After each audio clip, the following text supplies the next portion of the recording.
Hello, I am back with an update on the Kratom saga, basically, and this time I took a large sample of the comments from the Federal Register.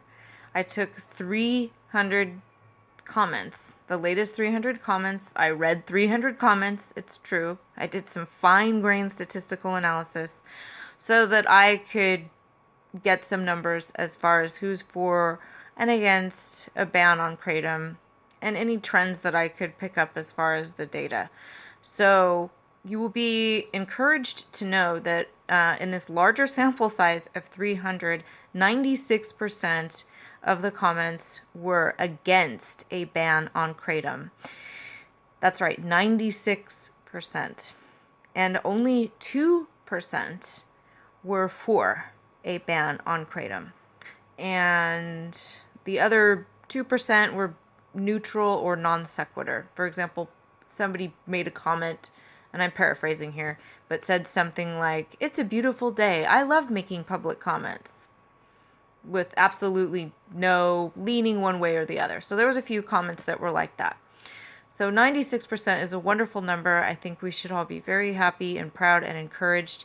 And just as with my smaller sample, the people that are against a ban included their credentials. So you may remember last time there was a public health social worker, a neuropharmacologist, and at least one nurse that were against the ban on kratom. And then this time in the larger sample, we can add to that an attorney, a sociologist, a therapist, a pharmacist. So it's great to see that the people that are against a kratom ban are people that are professional people, people with higher levels of education, people that work in the legal or social work or psychological or medical field. That's wonderful. And as with the last sample, the people who want kratom to be banned did not give any credentials.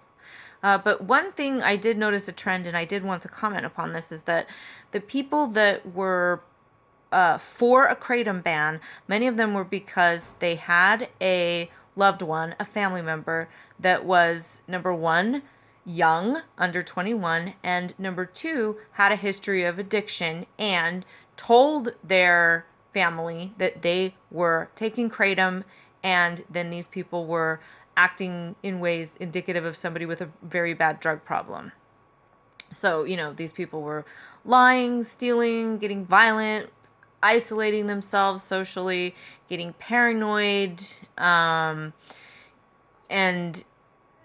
family noticed, "Wow, you're acting crazy. Why are you acting crazy?" "Oh, I'm taking kratom," was the response of the person that had the drug problem. And so it just seems like it should be obvious, but I guess it's not, and it needs to be said. People that are in the throes of an addiction are not known for being honest. They are known for lying. They are known for manipulating. They are known for not telling the truth.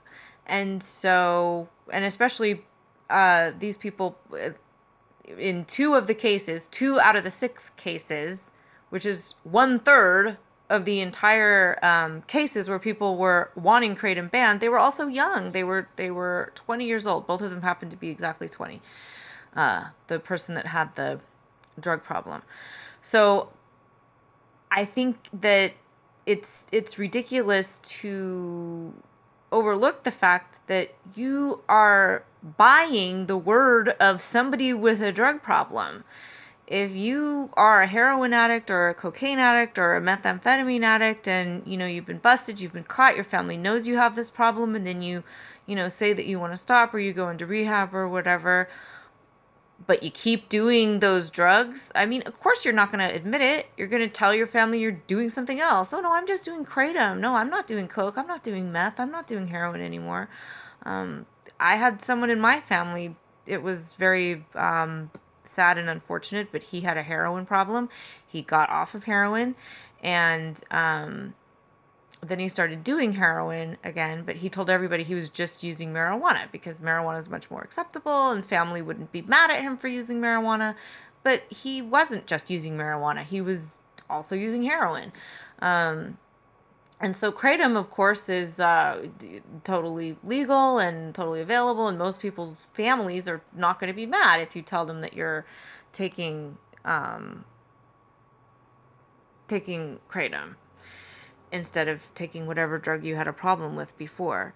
So that just seems ridiculous that people didn't think of that. Although I get it. I know when you love someone, you don't want to ever think that they're lying to you, but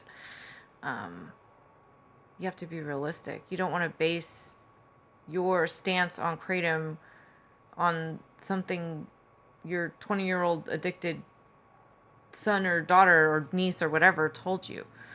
So, sorry about that. My computer went down for a second, or the screen went off. But anyway, so I just want to say that, you know, these people seem to be basing their stance on Kratom because they could very likely have been tricked by an addict young person in their family.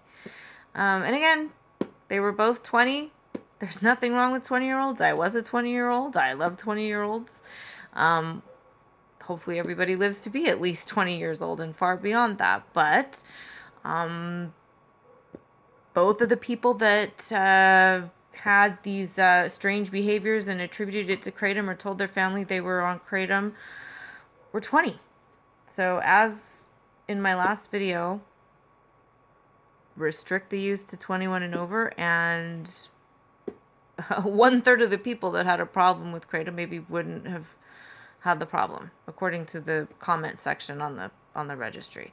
But anyway, you can definitely let me know your thoughts if you agree or if you disagree. There probably are some of you out there that really disagree with me, and that's fine.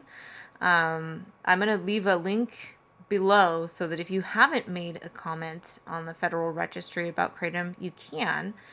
And if you are nervous also about what to say in your comment, I know a lot of people were saying they were really nervous because they didn't want to mess up and say the wrong thing or say something that would be construed as a medical claim.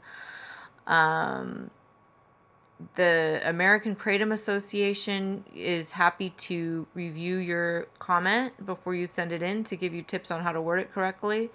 Or I also would be willing to look at your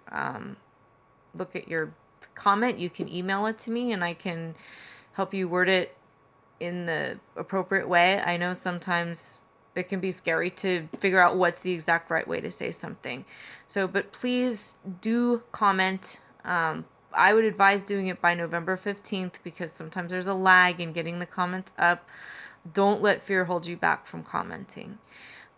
Anyway, thank you for listening, and tune in. My next video is going to be about Kratom and disability, and actually disability claims in particular. So I will be discussing that. If that's of interest to you, I would love to see you there. Thank you. Goodbye.